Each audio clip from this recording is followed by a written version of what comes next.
said that you lived on campus, and was that something that was new and a very small group of people were doing at the time when you were here? Can you tell us about that? Yeah, when I was here, not a lot of people lived on campus. It was a huge commuter school, and I'm sure to some degree it still is. President's Park had maybe 20 buildings or 15 buildings, I don't remember, but it was just very small. It was just for freshmen, and there just weren't that many dorms. So you got to know everybody on campus. If you didn't know them by name, you knew them by face. So you really felt like you were part of this little collective group of people that lived on campus and got to know each other, and it really had a nice feel to it because you felt like you were part of a community. And you got to know commuters too, but of course, they come in, they go to class, and they leave. Whereas, we had little on-campus activities all the time. I remember going to different socials. I was part of a sorority. I was a Chi Omega, so I did a lot of activities with my sorority.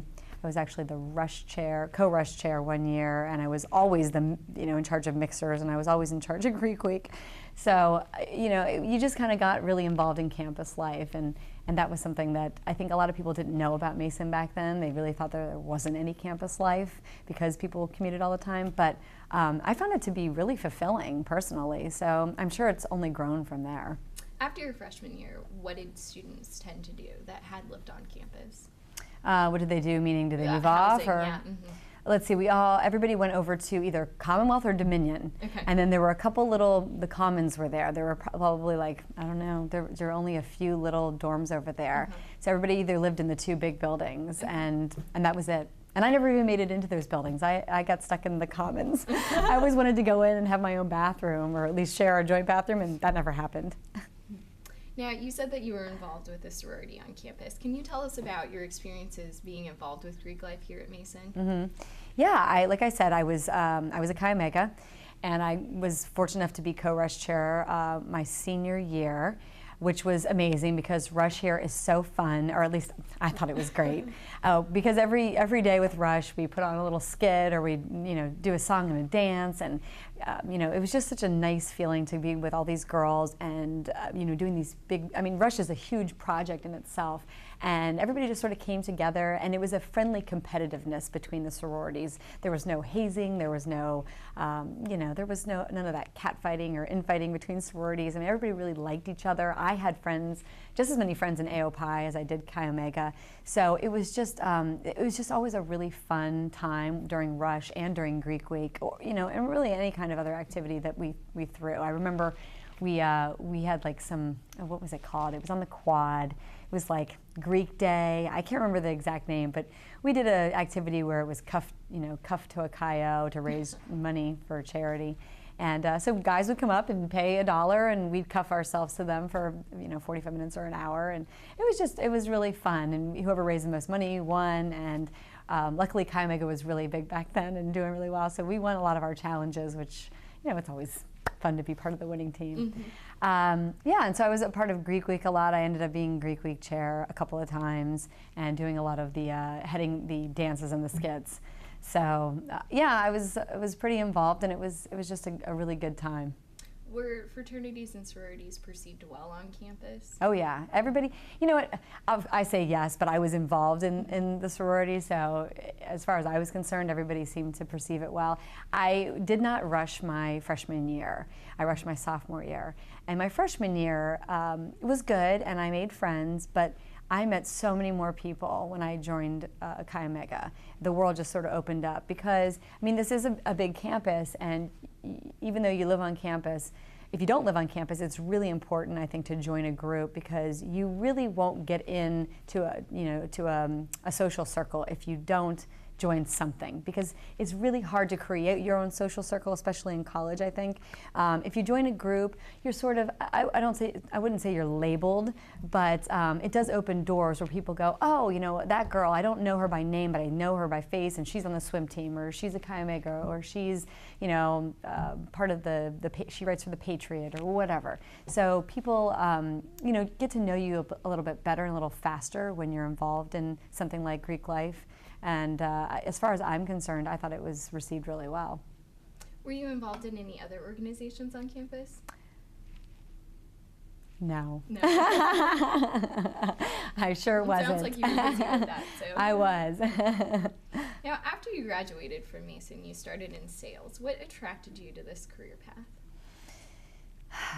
Well, to be honest, I didn't know what I was going to do when I graduated. Like I said, I'd taken all those communication classes, and I liked them all, and I wasn't really sure where I was going. And I answered an ad in the paper for a marketing company. And when I got into the marketing company, it was really more of a sales job. And I was not doing anything glamorous. I was pretty much going door to door, selling office supplies and phone service, and it was just very entry level. It was commission based, but I loved it. I thought it was the greatest job ever because I was not sitting behind a desk. I was not staring at a computer.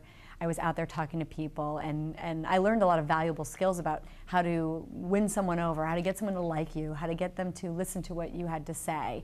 So I just took to it like a fish to water. And it wasn't something that I planned to get into, but once I found sales, I loved it. It was just me. So I got into sales, and I did it for about a year, and the woman that hired me eventually asked me if I wanted to open my own sales company. So she backed me into opening my own sales company, and that's kind of how my career began. Oh, that's really impressive. Yeah. You started your own successful sales company, and you were selected to be on the reality show, The Rebel Billionaire. In your opinion, what made you a successful saleswoman? Oh, a lot of things. I think probably the three things I always tell people make you successful in sales would be, first of all, you have to have an unwavering positive attitude. And I would go out in the field and I would get rejected over and over again, but that just built up a thick skin. And I started to realize, I can't take rejection personally. They're not rejecting me as a person. They're just not interested for whatever reason in my product. So I built up this tough skin, and I instilled in myself a very good, unwavering positive attitude. And you need that in sales because you will continually get rejected, and obstacles will present themselves. But if your attitude is consistent, then your performance will be consistent. So attitude would be one.